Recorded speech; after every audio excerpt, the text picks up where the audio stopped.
My listeners, I met my guest in New York many, many years ago, performing around on the scene, and she is an acclaimed writer and actor, known for many roles, but Stacy in Glow sticks out to me for sure. She is also a TV and film director, many, many projects, which include Good on Paper on Netflix, The Muppets Mayhem. It's not like we're not going to gloss over that.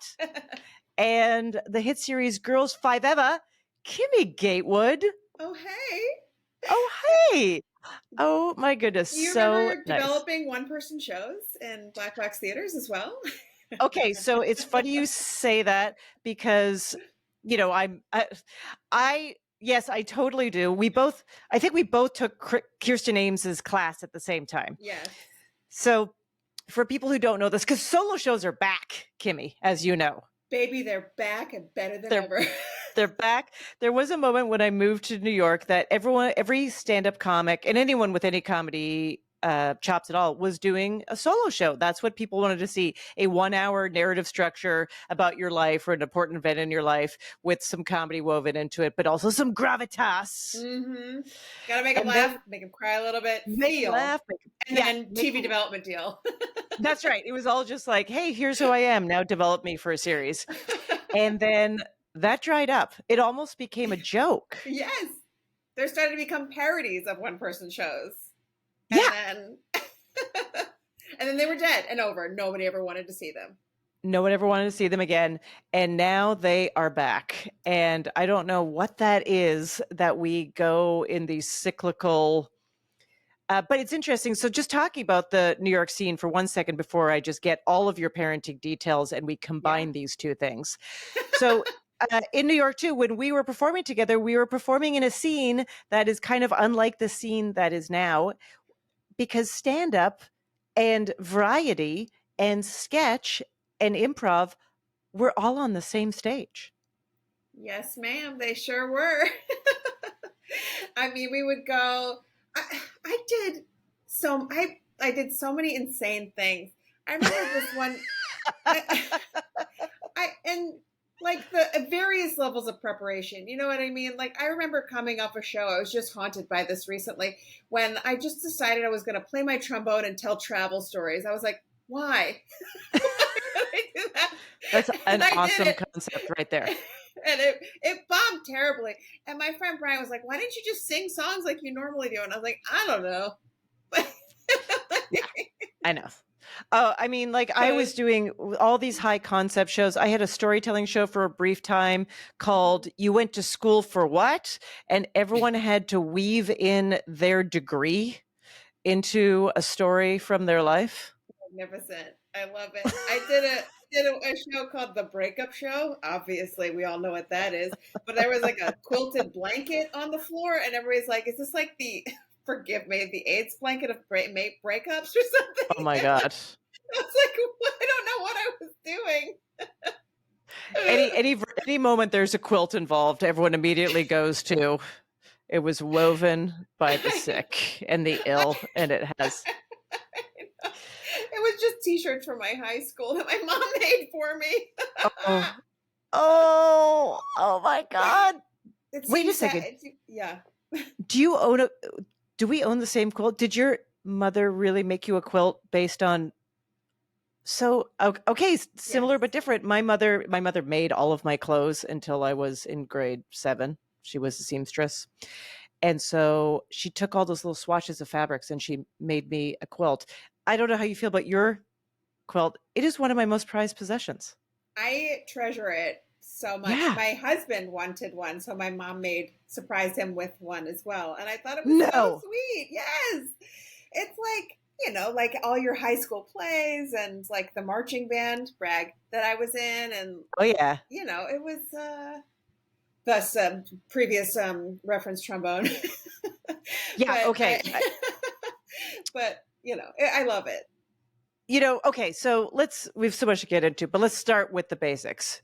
Yeah. You're a parent, which I know that for many different reasons. One, because you had a parenting podcast, which we'll get to. But so just tell us, you know, what age what's your family makeup right now? What age are you dealing with? I have a 9-year-old daughter. She Yes. just started 4th grade. She started a new school last year, so this year was it was an easier, like, smoother transition. 6 a.m.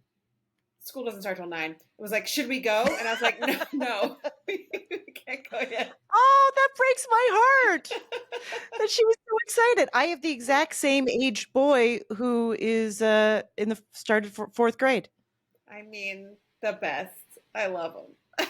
Okay, did she pick out her clothes? Because I asked my son, I said, are you going to plan what you're wearing? I said, that was a really big thing for me in school. I don't know if that's a big thing for you. He just went, Mom, I wear the same thing every day. T-shirt, sweats. Mom, I wear T-shirt and sweats. Yeah. Okay? Comfort over everything. Get out of my face. Pretty much. I know. It's like he dresses for a sport that he does not play. He plays 0 sports. Lottie did pick out her outfit, but it evolved in the morning. So it was like these jungle themed pants, and then it was like a green shirt. And then I was like, anything else? She's like, how about this scarf? We tied it around my neck. And then a hat. Can I wear a hat? She wore a hat? Yeah. A gentil chapeau? Yes, and she looked like some kind of explorer by the end of our session. And that is how she went into the classroom? That is how she entered the classroom. Come on, that's individuality. I love it. And then yesterday, I gave her this. I had this. One of my shirts ended up in hers, and it was this little crop top, which I never wear. But I'm just like, one day, that's my stretch shirt or whatever, my goal shirt. Yeah, goal shirt. Yep. Sure. And so it ended up in hers, and it fit her, and it's just like a little baby crop top. She's like, should I show my stomach a little? And I was like, no. Too soon. No. Oh, I mean, in some ways, right, too soon. I mean, in some ways, and I'm just talking this out as I'm saying it, so I'm sure I'm going to offend someone deeply, but like the perfect time, because they've these perfect these kids have this perfect bodies, and it is like there's just utter innocence, but at the same time you're like, absolutely not. You're not showing anything. I wish that I had taken like more bikini photos in my 20s, but I was like basically head to toe flannel, you know what I mean? Yeah, because it was the worst fashion in terms of, I mean, it was great on one level, but yeah, 90s. I mean, I'm just imagining, right? 90s fashion was like flannel, oversized. We're there right now. Yeah. We're in the 90s fashion. Everything was oversized. You're not showing off one curve or indentation on a body. Loved it. I loved it. But yeah, I do wish I had more pics. I was like, I had to show my boobs and glow, and I cried, you know, and I didn't do it. And now looking back, it was like, well, I just had Lottie, but I was like, God, I wish I'd just show my boobs more. I'm giving the opposite advice I just gave. It just gets worse. 8 is the peak. 9 is the peak. Yeah, and then you go downhill, kids. Don't get used to it. Did you? So you had a parenting podcast for a couple seasons? No, he just did the one. It kind of ended because when March 2020 happened, we kind of just like, I don't want to talk about anything anymore. Yeah.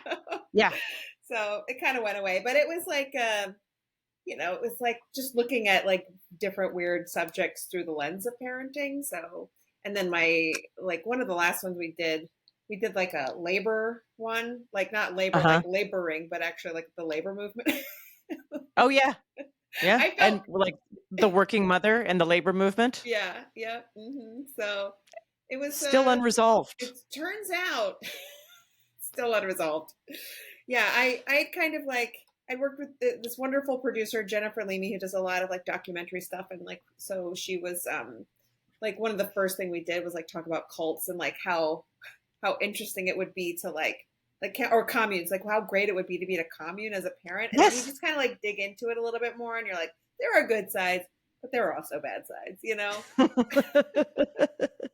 Right, because you just think like more hands on deck, because that's like the whole problem with living in a big city. Like, I don't know what your experience is, but you feel everyone has their little tiny household. And if you want help, most people don't have grandparents nearby.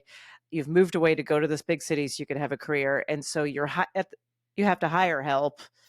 Yes, exactly. Yes. Which is like good and bad because, then it's just like clock in and you're just like, see you later. And they're like, bye. There's no like, Yeah. oh, can I stay for dinner? Whatever. But that would be nice too. But I started a Facebook group that has a bunch of people now, and I just have like a little like my comedy friends who moved out here. We're all kind of each other's little mini support system, and like we're at the point You where started it. yeah, Yeah. yeah. You know what? I believe in community, man, not commune. Community. And are you helping each other in terms of literally like pick up my kid, drop off my kid, or is it a little bit more like I am struggling with X? Has anyone been through this? A little bit of that, and then we have like a kind of a bargain where like babysitters are just so expensive, and I Oh can't my like goodness. go see them. Like I stopped seeing movies and doing stuff like because it was just so expensive. So what we've been doing actually since she was like 1.5 years old, we will trade and watch each other's kids overnight. So like we'll do sleepovers at each other's house, and it's great. Oh, wow. That's a different level. I was just thinking today, I had like a vision of my son going to a sleepover. I feel like he's not quite there yet, even though. Just chuck him and leave. Tell him he can play a screen all night long. I That would be don't fine. care. Not my problem. That would be fine. Okay, so you have one child. Uh-huh. Mm-hmm.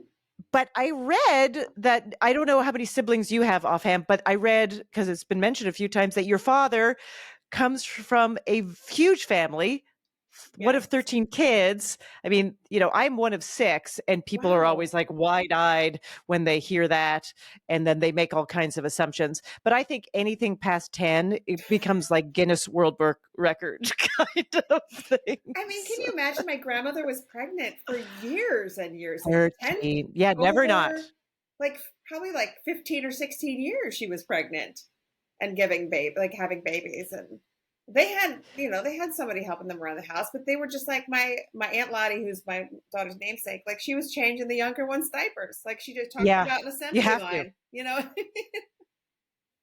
And are any of those your aunts and uncles? You mentioned this aunt, but are any of them in the arts? I had one aunt, Bess, who was like, she was an actress for a little while, and she used to like teach gymnastics to the stars. Or No way. not gymnastics, aerobics. Wow. Good Aerobics. morning. Okay. I know. I guess I took a couple of adult gymnastics class recently, and I'm basically think I'm a gymnast now. You're hilarious. No, I should take an aerobics class, and she had like a line of clothing, and she was like in a couple of episodes of television, but nobody really pursued it, which is shocking to me. Out of that many, there's no artist. I just was thinking, right, the percentage out of 13, like at least the 13th would be like, no one ever listens to me. I'm going to do something where people listen to me. I'm going to be a writer. Yeah. Yeah. But no. Are you the one that got into the arts, or are there many? No, everybody is artistic. Mm-hmm. And my older brother is a visual artist. He makes jewelry, but he is someone who can paint and always had that visual. I don't have that at all. Any artistic ability on that level, pen and paper. Even my 8-year-old kid looks at what I draw, and he's literally like, "What is wrong with you?" I get critiqued constantly on my drawing skills. I'm like, let's sit down. And she loves to draw. And I'm like, let's sit down. Yeah. We got her this dragon drawing book. And so I was like, let me do it. And she's like, bad. Bad. I'm so bad. But, I am the only one that went into the brain arts. A performing arts, the great arts. And I will say very traditional setup of a family where it was not supported at all. Wow. This decision. It was seen as like, you want to do that, you're on your own, because this is, I didn't come from people that could support me to, I'm not a trust fund kid, I guess is what I'm saying. And they were like, you want to do this? You want to do that? Yeah, you figure it out. Yeah. No, Yeah. I'm the oldest of three, and when I was like, I got into like a couple of colleges, but the two that I was between were Syracuse for theater or University of Maryland for biology, and everybody was just like, "Yes, we're gonna get a scientist," and I said, "No, you're getting a theater kid." Oh, wait a second! You didn't tip them off at all in high school? No, because I was actively pursuing both of them pretty Oh, hard. wow, you're so smart. You're so smart to do the bait and switch. Yeah, I got a job, like even when I came to New York, and probably when I knew you, my day job was I was in IT, and I didn't go to school for anything computer related, but there was a certain amount of IT that was really just problem solving skills, and I was good at that. I imagine you are too, because actually, as we'll get to like talking about what it's like to direct people, but I feel like directing is a huge, from what I gather, is a huge amount of problem solving. Yes, ma'am. It's like a very strange part of your brain you access. Yeah, and if you're kind of good at that, I mean, that's a parent. You need that as a parent as well. Then I could do IT, and let me tell you, my mom all the time, I would be like, "Mom, I got a gig, and someone's paying me $40," and she'd be like, "How's the computers going?" How's just computers Plural. as an overarching umbrella? The computers. Well, How did the computers? So did you? I did. Oh, go ahead. I worked at when we were in New York. I worked at Columbia University. I worked for a professor of post-colonial feminism and like comparative literature. And she was so bossy and mean to me. I definitely told stories about her back in the day. But we just What was her name? Gayatri Chakraborty Spivak. Wait a second, Gayatri Spivak? Yeah. I gifted my sister. I said her name wrong. I used to say Gayatri Spivak. Nobody who's listening to this is going to know what we're talking about, because I used to call her books. Used to say her books challenged the discourse of clarity. They were the hardest to read academic books I have ever. I mean, I think you tell me, she was brilliant, but Yes. like, I think on a different plane of intellect than everybody else. Absolutely. Her brain was completely insane. And like just the organization that I had to learn from her, there was like an action finish list, which means that the actions that you finish and everything. You had to mark down everything and put it in shorthand. And it was just, she was wild, always going all over the country and making me con people into giving her business class tickets. No. Oh, that's that part of academia where it's like, how do I live the first class life? Like my sciatica. And I'm like, all right, kid. How do you say her first name? So I cannot believe you pulled out a name that's hilarious. Gayatri. Of someone I actually. Gayatri. Gayatri, yeah. Gayatri Spivak. And Spivak is her married name, so I don't know if she ever went by just Gayatri Chakraborty at some point. Okay, and she was not nice. Oh, she was so mean. But I just really liked her because like I was like, Gayatri, why are you being so mean to me? And she goes, you know what, Kim, I like you. Because you spoke back. Yes. Because I had nothing to lose. Like I was like trying to do Saturday Night Live extra work, on the side or whatever. Yeah. And I'd be like, I'm coming into work late. She's like, all right. And I'm like, great. Yeah. I know that the amount of times at my IT job, I would be like, I'm just going to get a bagel. And then I would go to the bathroom, put on makeup, get on a subway, go across town, do a commercial audition, completely fail at it, get back on the subway, arrive back like 2.5 hours later, no bagel. I'm full. I ate it. Yeah. Traffic, they're like, right? why do you have makeup on? Oh my God, going over to Liz Lewis casting or whatever. The amount of times I just was, just tossing myself around New York. This is another sidetrack, but Sarah Burns and I, who's a fantastic actress from New York, we auditioned for an HPV vaccination together. And at the time, I think we might have been like 30 or something, or like 29. And they're like, we had to sign a release saying like, you can't be over a certain age, like 27 or 28. We were just like, oh my God, we're too old to audition for this. For HPV. Yes, for HPV. Oh my God. Only shingles. You can only do shingles. That's how it goes. Oh, that HPV day. Straight to shingles. I've aged out. What happens when I age out of shingles?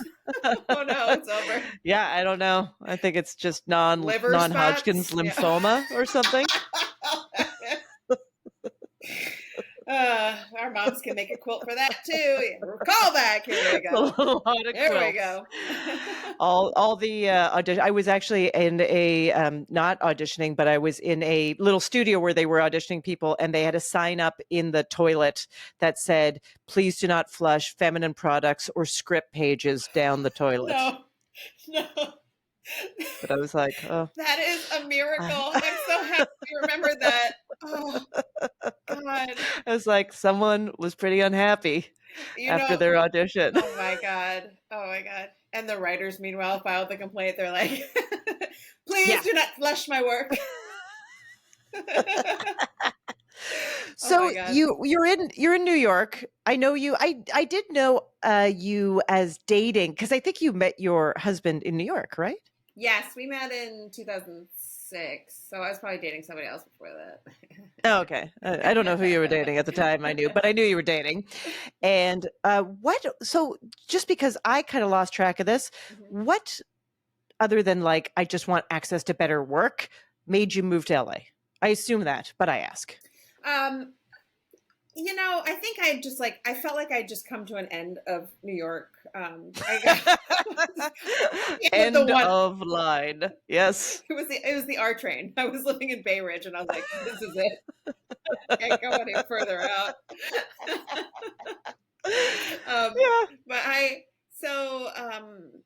My comedy group, the Apple Sisters, yes, we started performing in 2007, and we'd gone to the Just for Laughs Comedy Festival in 2008. And when we went there, it kind of changed our lives. Like we didn't have agents or managers or anybody, or they were just like small potatoes in New York. And when we went there, it was like the big agencies were like, we want to sign you. You should come to LA. Oh, amazing.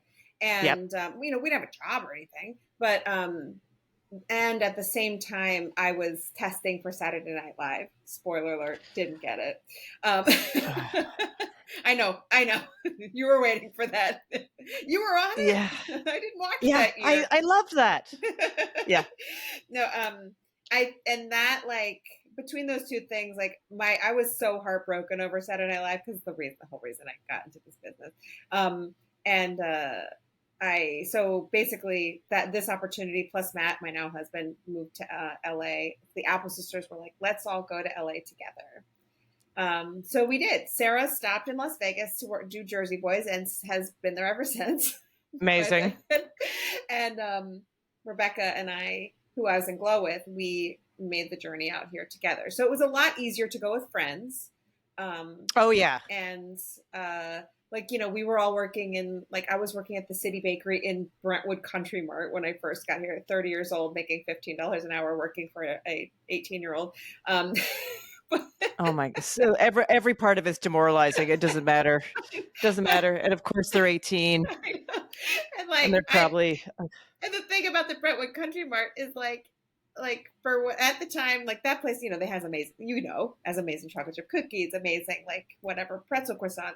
And so I would be serving I would serve Ewan McGregor an espresso, and I was like, ugh! And then Steven Spielberg would come in being like, can I have this brand raspberry muffin? And I'm like, okay. Arnold Schwarzenegger came in. I mean, it was wild. And I was looking at Hollywood, felt like through a glass window, being like, I'm so close yet so far away. Did you ever, I doubt this is your personality, but I'm just going to throw out there. Did you ever say to anyone hey, I have a show, if you want to check it out? Or You know what? I never did it at the City Bakery, but when I started working at a bar called the Varnish, people would get a little lubed up and I could make them laugh. And then I would invite them to the show. And then Ophira, let me just tell you this tale of when I worked at the Varnish. And please. A lot of people came in. And one time, this was before Crazy Stupid Love, Ryan Gosling would come in all the time. And my God, he wanted to learn how to make a cocktail for the movie. So we taught him how to make a cocktail. Then he started playing piano and we started singing. And then he's like, wait a minute. And he's like, I just love the Andrews Sisters. And I was like, well, we're in an Andrews Sisters style show. Do you want to come? So he came to our show and then he said, I would like to record your album. And then he said, would you open for my band? So we did. Hollywood. Like, this is it. We're done. Yeah. And we're done. We did it. We made it. Where should we go? What's next? Kentucky? I don't know. Yeah. I mean, that's what an incredible experience. Yeah, that felt like one of those real Hollywood moments of, we're still of just being in the right place, joking around. Everyone's really just a person trying to do their own thing, and all of a sudden you're doing this other wild thing. Yeah, and it's not like there was a gatekeeper, a manager, or a contract. Yeah, it was just like, let's have some fun. Yes. Yep. And that's what I love. It was, it was really. It was just one of those. I'll never forget it, obviously, but it's. I try to give him a call at least once a day. Yeah, follow up. No, we haven't talked about since then. Checking in. Oh God. But no, it was. It definitely was one of those experiences of like, I'm just really. I'm grateful for not giving up the hustle because they can lead to a lot of fun experiences, and they don't have to be monetary, and they don't. It's just all about. I mean, I'm in awe of everything you've done. And I want to talk about the moment that you got this role on Glow, because, and I've heard you mention parts of the story. It's very compelling. But where I want to start with is right in that moment, you decided to have a kid. I assume you decided. So that's what I'm asking. Oh, yes. Oh, yeah. Okay. So we got married in 2012. Okay, right. What is it? So, I love that. You're like, how does this work? What's my story for the cops? Nothing. I'm a natural blonde. So is she. No, yeah, we got married in 2012, and like Sarah had a kid, Rebecca had a kid. Not that I was like, I wasn't even sure if I wanted to be a parent, to be honest with you. Okay. And I just wasn't sure. Like, I was just really nervous about like not being able to pursue a career because you see so many friends and people disappear, and like I just needed, especially as a woman. That's exactly what it is, and it's only what I see. Oh yeah. So like, I just wanted to make sure that like I was like in a good spot to be able to, like, I was like, okay. And I figured out my rules, which my rules were like, we have to have a nanny, whether I'm working or not, we'll figure it out. Or we have to, so we did a nanny share. I'm jumping ahead. But I had to, I just had to, and I found a community of people. In fact, I put together like some pregnant friends of mine together, which became the moms group. And I was like, I don't want to hear about your dumb pregnant problems. And then cut to 2 weeks later, I was pregnant. I was like, well, guys, let's hear all the dumb pregnant problems. Bring them on. Bring them on. Yeah. And so it wasn't like a surprise because we know how this works, but it was not like, all right, let's watch all that stuff, Oh, like, what do you do? Ovary planning. When we tried to have a second unsuccessfully, it was all that. I was like, this isn't fun at all. Oh. But the first time I was just like, I'm pregnant. Yeah, it's so funny you say that about the surprise because I did it later in life. So, and I was pretty adamant about not being a parent. People change their mind, and then I got pregnant, and everyone said it's a surprise, and I literally would say, well, I know how it happened. Yeah, it's like, it wasn't like I was walking down the street and a vat of sperm fell on me, like what, like but everyone is it's interesting. I mean, that's one thing about this whole entire thing about being a parent is you get all of the shrapnel of everyone's thoughts and feelings about women's bodies and Yes. pregnancy and childbearing, all of it. All of it. Yes, I know. It's like a spider crawled up me and got me pregnant or something. I'm like, no. Yeah, right, exactly. I'm going to have to explain this to my daughter one day about a penis and it going into a vagina, and I am dreading it. I don't want to. Push it down the road. Push it down the road. I'll just answer the questions that she has. Yeah, treat her like TSA. Yeah. So how does the egg find the sperm? Well, it swims. Done. I got it. Yeah, I got to go. Catching a flight to St. Louis. So anyway, Lottie was, I had her, in January, and then we auditioned in like July or something. So she was like 7 months old, and I was working a job at Comedy Central at Nikki Glazer's show, and like on the West Side, and I was pumping on the way back and forth, crying most of the time. And then I left that job, and then I was like, I think I can't. I just think I'm done with for a little while, and I was going to go fly to New York, take a job to be an executive producer of a podcast network. And okay, so wait a second. Would you say you're just done with that? Were you thinking like, I'm a parent now, I need stable hours, I need whatever 401ks, health insurance, I need stability, I need whatever the version of a 9-to-5 in this entertainment world could be? Yeah, I think I was just like heartbroken all the time by the business, and I think it was that I just didn't want to, like, I just needed a break from the heartbreak, because like when she was like 6 weeks old, or even actually 4 weeks old, I got an interview to AFI, which is a you know what it is, but just for anyone who doesn't know, it's like, you know, it's a school that is like very renowned for directing and stuff, and acting, and so I got this like I applied and I got an interview, and I had to go to the interview 4 weeks postpartum, and I went, and it was like I just failed miserably, because what was I doing to this interview postpartum? And I was being interviewed by women, and they were still just like, cool. And I was like, what am I doing? So like I was pursuing directing at that time, and you know, doing this job, and I don't know, after it, I was just like, I just need to like find something in the creative arts. And then Rebecca and I got this audition together, which very rarely happens. And, yes. And she had just had Fred, her son, 3 months prior to me. So we both had little babies. And she's like, can you just do this one last audition with me? Like, and then we never one last audition. Yeah, I could have gone back to it. Wow. But you know what I mean? It was like very much just like, yeah, she was like, please just do it with me. And like, who cares? Like, let's just have fun. We'll be ourselves, blah, blah, blah. I mean, so it goes. And we got it.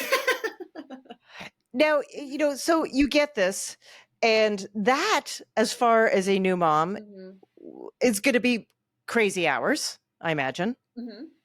Yeah. And you joked about that. You had to put your mom bod, all of a sudden, your new mom bod, into spandex. But tell me exactly about that. Were you literally like, now I have to lose weight super fast, there's pressure on me? Or were you just like, I'm going to find the tightest double-walled spandex, the Spanx of spandex? Double-walled? I don't know. Is that a thing? Give me your multi-wall spandex. You know, like those glasses that keep like a panty liner, like a double wall, like a thermos, but in spandex.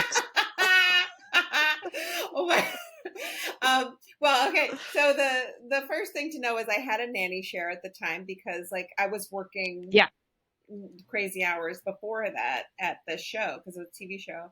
And but behind the scenes, so we had a nanny. My husband worked up in Burbank, a 9-to-5. So we would and we split with another family. So it was affordable, like what we could afford that at the time, splitting a nanny. And so when Glow came along, what was awesome is that she was little, and little babies are awesome when you have crazy hours, because you can bring them to set, and you can they travel. They don't need their fucking school, whatever. Yeah, Bullshit. no hours. No hours. They're on your time, you know? So like she would I'd wake up with her in the morning depending on when I got up, and you know, the nanny could bring her to set and would bring both the other baby too, sometimes to set, and that mom is also in the industry, so like she loved it. I would take pictures of them in the wrestling ring, and then it was so cute. And then regarding the double walls, I that to their credit, Liz and Carly, the creators, were very adamant that they wanted to celebrate real women's bodies, and they're like, please, they were like, please, guys, don't change your body, be exactly who you are. Which, what a gift as a new mom. Amazing. And they're both moms, and inevitably, like, we all did lose weight because we were wrestling. Yeah, physical workout. So, like by the end of the wrestling camp, I was like, I look good. So for those new moms out there, try wrestling. And I heard you were pretty good. Like you were actually, that's so a natural talent there. Who did all this research? Come on. I know how to read. Okay. Yes, they called me Kimmy one time. And the Chavo Guerrero Jr., our like resident pro wrestler who would teach us stuff, he was like, do you have a wrestling rink in your backyard? Because they're very good at it. My character was not, but I was, and I loved it. It was really fun. Oh, that's so funny that your character, of course, is not supposed to be good, and you're like, but I'm amazing. The only way, by the way, people, to be able to bring how bad you are at something is to be a master.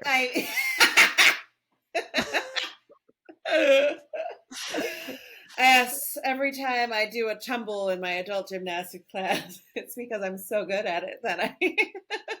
Oh yeah, so why are you taking an adult gymnastics class right now? I decided, I don't know how you feel, but she's 9 years old now. She has like soccer and she does ice skating and whatever. And I was like, I want to have a thing like that. I want to try something. So I took like a stained glass course, and now I did some drop-in gymnastics. I'm gonna take ice skating because I deserve weird hobbies too. You totally do. Okay, so this is interesting though, because you work a ton, and we were talking about acting work, but you became a director, and I know that you were directing, stuff in between that. We talked at the very beginning that you were directing solo shows in New York. You were directing little theater pieces, but going into series, I was thinking, when I was in band, the band teacher, this person would have been canceled now, said to the trombone players, there was 4 trombone players, and one of them was a woman, but just a teenage girl at the time, and said, you're probably not going to end up being a trombone player. And then he said, and I quote, because it takes balls to play trombone. And I was just thinking about the audible gasp. That is wild. And then I was like, is that a thing as a trombone player? Have you ever been fed like sexism related to trombone? Most things in our lives. I know, because I know as a director, there's a whole thing where it's like we need more female directors and we need more women interested in directing, but it's so hard to break into. I've heard this from Leslie Headland, like all the way down, because just making room in the industry, and then anytime a female director doesn't have like the biggest hit project, it's like, well, no more female directors. Yeah, that's exactly right. And there's just like we're all fed the same story. Regarding the trombone, though. Yes, please. I started playing because I was playing the flute because I really wanted to play the saxophone because it was cool. Yep. And then I feel like I got peer pressured into playing the flute, because I'm a lady, my lady lips. Oh God, yeah. And then when I was in middle school, there was like 100 flutes and like 2 trumpets was the brass section, and they're like, and I had a woman who was a music teacher, like, I need somebody to play brass, and I raised my hand. I was like, I'll play trombone. Giggle, giggle, giggle, and And like, I never got the professional talk, but it's always like, when I did it in college too, and it's just like, oh, we got another lady trombone player, you know what I mean? But always playing second trombone and boo. But I still play, and I play with the Paul Tompkins band. Jordan Katz is the greatest, and they let me goof around with them sometimes, but it does feel like amazing. It feels like an act of defiance every time I go out with it, though, because it is such a rare thing to kind of see. And I just I feel as I've grown up, I just kind of find myself trying to do things because somebody said, well, a lady can't do that. I'm like, well, fuck you then. Yeah, exactly. And now I can be like, I'm doing it for my daughter, Well, I was going to say, like, this is the kind, think of these things that are said to little girls and to little women and to teenage girls, along the way that makes them go, okay, I guess that's not for me. And I know we're getting better, but in some ways, not enough. So what was your first television directing job? Was it film or television first? It was, like DGA, like professional job, was a show called Just Add Magic on Amazon. And that is I had just done a short film with Alison Becker called Control. It's about a woman's suicide note that becomes a suicide binder. And I did it because I wanted to show like the more cinematic version of what I could do, because I was just doing sketches and stuff before that.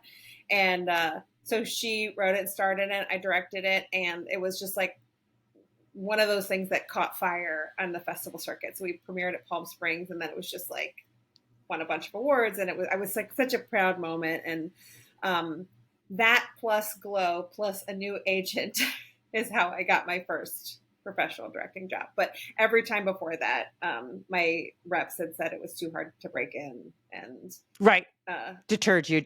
Yeah. But I just, again, everything feels like an act of defiance, which maybe isn't always like the best approach to the creative arts, but it's just kind of what I've had to survive on. It's like, even going back to the Apple Sisters, it was just like Rebecca and I were the only female teachers, and we're the only women in the improv group, and they're like, you guys should work together, because we're like, why? Because we're women. And then we actually like, yeah, we really like each other. Sure. They're like, oh, well, maybe. Yeah, I know. And like, it was insane that 3 women would go on stage and act like clowns, even though that's not insane, but you know what I mean. It just was out of the no, it was norm. I used to host a show with another woman as to like host a back and forth, a stand-up show, and people thought that was a crazy anomaly. Much more common now, but at the time it was just like weird. Yeah. Yes. Yep. Wait, how are you going to talk? Do you talk over each other? Do you fight the whole time? That's the whole, and you're just saying the same stuff, right? Just over and over. Who's on their period? That's who hosts, right? Do you find directing is a better fit for you artistically? Just artistically first. Do you find it's like something that you're like, this is using everything I got? I do. And that's why it's so satisfying, I think. It's because as an actor, you have good and bad experiences. And I just kind of wanted to distill it into a positive experience for actors, and also just, I love to collaborate and don't think that art and directing should be this mysterious thing. And, I feel like it should just, I'm an open book when it comes to my process, to the crew and the cast, and we'll share all of my shot lists and all of my like overheads and everything that I'm thinking, just so that we can communicate clearly. And I think, it's just also, you're a mother and you're a psychologist and you're a, I mean, you feel like it's a good match as a parent. Yeah. I know. And the greatest thing about working for parents I've discovered over the years is that they're just not going to fuck around. They just they're like, okay, let's all go back to our happy lives or whatever. Like, I want to go see my kid. I want to go see my family, whatever, Yeah. So, right. The time is when you're there, they're focused, and then it's like, we're out. Yeah. Like I used to, I don't know if these are real or not, but you'd hear tales in the 90s when people would be on sitcoms and they would just like keep their writers there for hours and hours and hours because they didn't want to go back to their families or whatever. Yeah. Like, maybe that's what happens, but not on my watch. Now, I love Girls Five Ever, created by Meredith Scardino, also a parent. The best. And you directed a bunch of episodes of the first 2 seasons, but then season 3, all Kimmy Gatewood all the time. I mean, yes, it was the best. It was so fun. And when you're dealing, I imagine it was super fun. But when you're going into something like that is also combining, right? It's like a lot of satire, a lot of comedy. It feels like there's some improv on the set. I don't know. And then you're coming into where you've directed some episodes, but now you're sculpting the entire season. Did you find that was like a different challenge every day, or something that you, I don't know, maybe sweat a bit before you were walking into that? I was really excited to be able to actually, like, as a guest director, you're kind of always coming into a set and you're a guest and you have to meet everyone for the first time. You have to, there's a lot of the process of being like, just, you have ideas, but it's their show, and, you want to be best collaborator you can be. But you're never really, like, you're there and then you're gone. This was an opportunity to really, like, jump in and, like, develop those relationships with the crew, set the tone of the whole season, and really work with Meredith and the cast on their character arcs in a bigger way, because we were shooting all 6 at the same time, so we block shot everything. There were some episodes that, like, the Orlando episode 4 or 5, that was like, we shot all that in Long Island at the Taylor Swift mansion. Okay. We shot most of that episode there, but it was an opportunity to really dig deep into, like, themes, and, like, there was a lot of themes of motherhood, and there was themes of, like, there's a lot of themes of motherhood in there. Yeah, and, like, aging and, like, relevance and, like, rediscovery, relationships, stuff like that, so that we could, like, it's ultimately the funniest show on the planet. Like, so many jokes, like, it's just like a refreshing bath of, like, jokes per minute. But, like, just for me as a director, it was a great opportunity to kind of also find that undercurrent. And I feel like you can really feel the cohesiveness, but that's all. It's 6 quick episodes, but Meredith is also a genius, and we collaborate together like peanut butter and jelly. So, and now you have an older kid. Are you bringing your kid to set anymore, or is that sort of not really attainable? When she can, I always bring her. Oh, cool. Matt, my husband, we always try to make an effort to, like, if they're off for a weekend, he'll even take off a day, just because there's, missing one day of school is okay. And that's taken a lot for him. Yeah.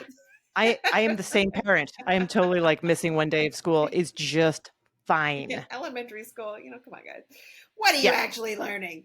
A lot. You're learning a lot. Teachers are great. But I think that, including her, seeing me work in a position of leadership, and, not to get too philosophical about it, but I think it's important, and also just to show that I am now finally comfortable with the title of mother, which it took me a long time. I would hide it for a long time, and now I think just working as over these years, I finally gotten to a place where I can say, like, okay, and now I want to try to be an example where I can. Yeah, it's interesting, and I realize we're over time, so I'm going to. I've got sew this all up. Day. It's post-strike, girl. Whatever you need. You're like, people won't listen. I'll make it. I'll make it. You're the best. You're the best. But I understand what you mean about being a little tentative with the role, like calling yourself, and I guess stepping into the word mother. Mm-hmm. And I think sometimes, I felt very bad about that, because I think there was some pressure for me to be handed a, newborn within 30 seconds and be like, now I'm a mother. And it took me a long time to just fully embrace what that is. Yeah. I wanted to run away. No, but there were times I wanted to run away. Sure. Yeah. Well, not for real. I just, no, I was right behind you. I was pushing the cart. Go, Exactly. Let's go. But I think that it's just like, so that when you're a mother versus a father or parent, it's like, it's the mothers, as professionals, they're always, the first question is like, where's your kid? How's your kid? Where's your kid? Da, da, da. Yes. You're like, in the car. I don't fucking know. It's like, they're taken care of by their nanny. And I was just tired of getting that question. So I just didn't really tell anybody. And now I feel like my work is now the thing that's forward, but it is like when you're just kind of trying to get yourself started, it's harder because you're just put in a box and you're always seen like, I'm gonna, my God, somebody told me a story that this woman wanted to be like a partner in a law firm. And they said, we're really hesitant, to hire women, especially in their 30s, because like they might want to go pregnant and they might get pregnant as soon as they make partner. And I was like, this is not that long. Oh my gosh. This is exactly all of the fears wrapped up in one statement. Absolutely. And I was like, that's illegal. But it took me a long time. And now I feel like I just started driving the conversation a little more. And I think that's empowering to do. Yeah. I mean, I even had the thing because, I'll travel for gigs and it was another comic and, this comic does not have kids. And so it's not like I always try to give those people a break because I used to be that person and I said some stupid shit for sure. Do you miss your baby? Right. Like that kind of, but he said, do you like going on the road? And then he goes, oh, you must be like so psyched to get away from your kid. And I was like, actually, that is totally not how I feel. Mm-hmm. Everyone wants a break, but usually I feel incredible guilt. If you want to know how I feel, it's like, it's so complicated. I'd rather be there because I feel like I'm not there enough. Anyways, it was like, it literally triggered me into this whole thing. Same, girl. I mean, most jobs aren't in Los Angeles now. And so, I mean, I was in New York for probably out of the like 2 years prior to the strike. I was there for maybe like 14 months straight. And so I had to make an effort and like plan to go see my family.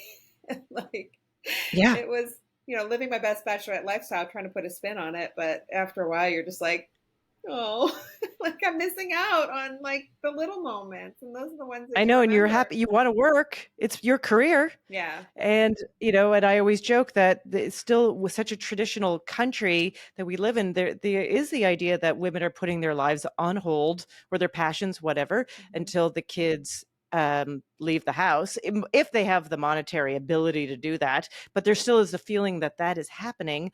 And I'm always like, if I wait, I'll be dead. Yes. It's like 1 minute before you die, they're like, the matriarchy's here. You're like, hooray, oh, dead. Oh no. God damn it. Where's Gatry Spivak when we need her with some post-colonial feminist?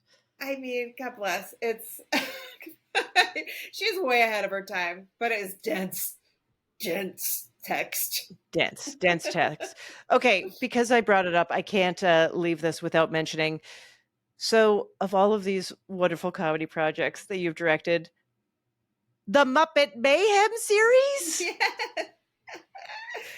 Okay, so I can't even imagine what is to direct people working as puppets. Like, that's a whole other level. Aren't we as actors all just puppets? That's true. That's true. No. Finally, you're like, finally, we get the puppets. No, so that came about because I worked on a show called Helpsters, which was or is an Apple TV show about coding for kids. And when I was trying to break in, like I had Just Add Magic, I did Crazy Ex-Girlfriend, and I heard about the show, and I was like, well, Lottie is exactly that age, and like, I did a mentorship program with the DGA, and Ava DuVernay spoke to us, and she was like, get your hours in. Like, it doesn't matter what the job is, get your hours in, be passionate, be present, learn, So I thought the show was great. And like, you do get like from your agent sometimes, like you could get stuck in kids TV because you're a woman and a mother. And I was like, you know what, you're right, but I'm going to fight against it. Defiance. Defiance. Yep. But I love the job, and I learned how to work with puppets there. Then the same people, the Sesame Workshop people, were also directing and producing that. So I got invited to do Sesame Street, which is amazing. Which I got this beauty, the fur. Beep, beep. Oh yeah, look at that. I'll put up the video in the socials, but that's a beautiful little award, my friend. It's a winged person holding a globe. Girl, how you doing? Tell me later. No, talking.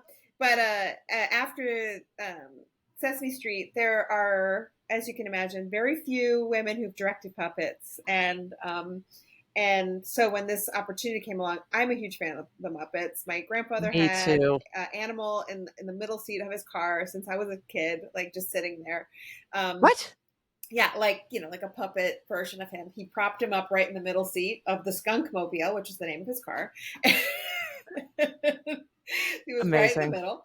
And I loved him. I thought it was the funniest thing, and I'm definitely, if you've seen the Apple Sisters, you'll see the influence of Muppets all over it. But yes, of course. But so yeah, Adam Goldberg, who did the show with Jeff Yorks, and they like, I do music, I do puppets and comedy, and it was just like the perfect job. And it was an absolute joy, because the two, Dr. Teeth and Zoot, they are the original. I know they're the original puppeteers from the Muppet movie. So hearing them talk about Jim, you know, well, one guy worked with Jim Henson, another, you know, had worked like they had all. They had these incredible stories, and that was kind of the real magic of it, is like hearing all of that, plus the new generation of puppeteers who take it very seriously. They mentor, like they're like they're being mentored by other puppeteers, and kind of wait for like their turn, because they get ready for a weird metaphor now. There's right hands. So the main puppeteer uses their right hand to talk, and their left hand to operate their left hand. And then they have someone who comes and assists them, called a right hand, literally a right hand man or woman. And they come and assist. Is that where that comes from? I have no idea. Let's just say yes. Wow. Okay. Yeah, let's say yes on that one.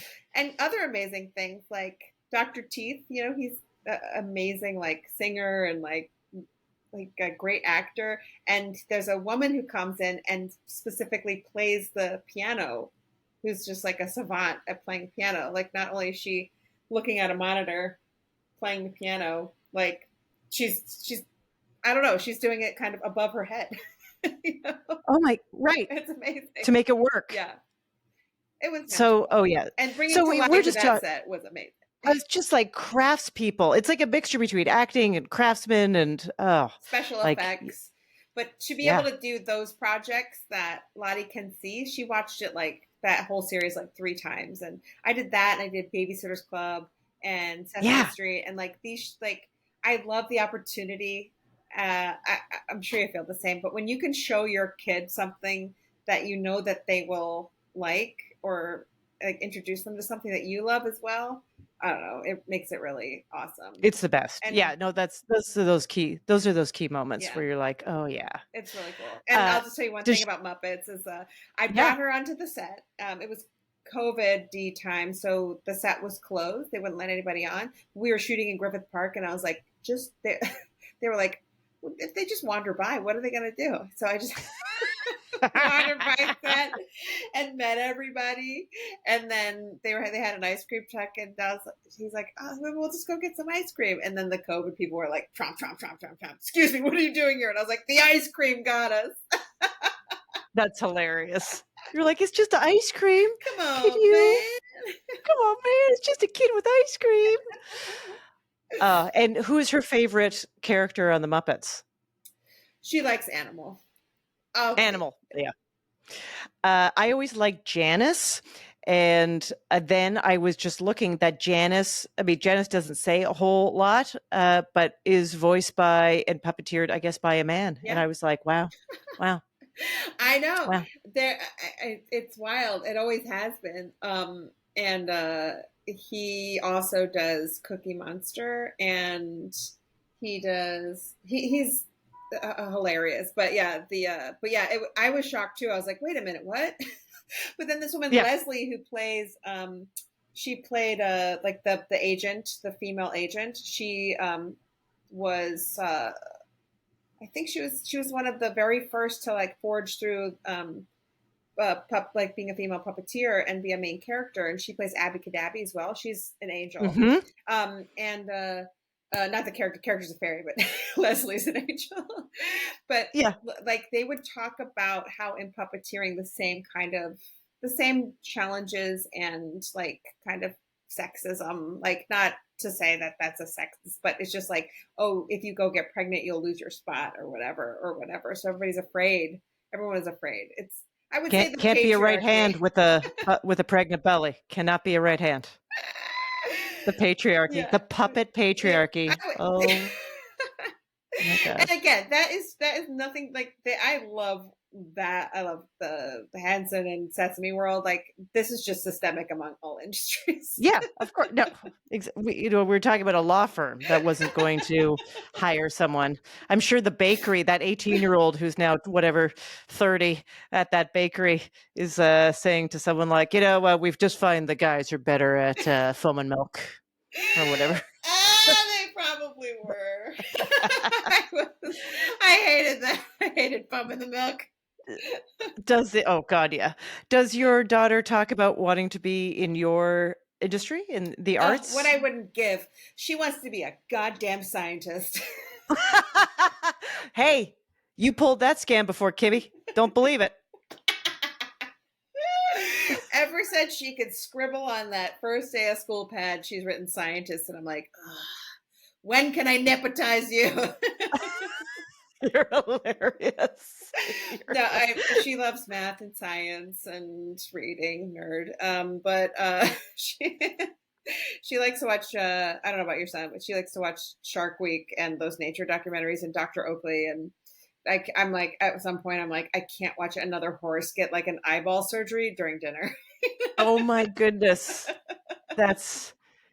your kid is the kid I dream of. I love my child, but he's not watching that.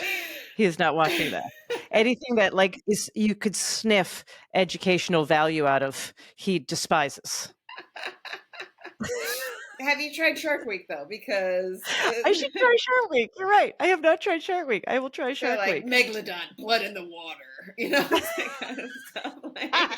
I'm in. Oh, I love it. Okay, Kimmy, just to close it up, Halloween. Big Halloween person? Love it. Yes, absolutely. What are you dressing as this year? That TBD. I'll give you a quick, I'll rewind a couple of years too to just tell our stories, because I haven't always been here on Halloween, I never know. Okay. But I decorate the whole house. Usually make the front door look like a giant mouth, so that you walk. Oh, you're serious? I love it. You're serious? Yeah, I love it. Okay. Okay. And don't have a giant skeleton. Would not go that far. No. What are you, crazy? Just a giant mouth. But so we build costumes for Lottie. So 2 years ago, she wanted to be a zombie carrying its own head. So that was amazing. And then we were just I wasn't in town that year, so I was afar a zombie. And then last year does the best costume, because I will just say yes to whatever she wants to do. I'm like, go creative and go wild. I don't care. She said, I want to be a skeleton marionette. And I was like, okay, what if the skeleton marionette is holding a skeleton marionette? And she goes, and what if that skeleton marionette is holding another skeleton marionette? No. Russian dolls of skeleton marionettes. So we did that. I love it. So this year she's talked about doing some kind of dragon that breathes fire and has like movable long fingernails. So I don't know. We'll get there. And then, oh yeah, I see some foam board being purchased in your future. I mean, would you say you're making it? Are you literally like it's cut and paste and You sound crafty. It's crafty. Matt is kind of the mastermind behind all of these things, but I will let her. I mean, I'm the one the visionary. You know what I mean? Yeah, totally. Yeah. Right. No, you're the director. You're the director. You're like, let me just give you some tips and I'm going to step out of the way. Go ahead, babe. You go for it, hon. I believe in you. You know what? I hire the right people, and that's what makes me a good leader. So, yes, you do. I love it. I love Halloween. So it'll be some kind of dragon, I imagine. Stay tuned on my Instagram. I'll post it. Okay. I can't wait. Oh my God. Thank you so much. I feel like I have so many more things I want to ask you. So I'm going to bother you sometime in the future to do this again. And we'll hang out in New York next time. Yes, absolutely. Everybody, ingest as much of Kimmy's fine work out there that you can, including the upcoming new season of Girls 5 Eva. And you can follow her at Kimmy Gatewood. Thank you so much. Thank you. Oh, and I have a new project called The Chicken Sisters coming out. Oh, The Chicken Sisters. September Okay. 10th on Hallmark Plus. So download it. I love Hallmark. Okay, Hallmark Plus, Chicken Sisters. I love the title. I can't wait to find out what that is.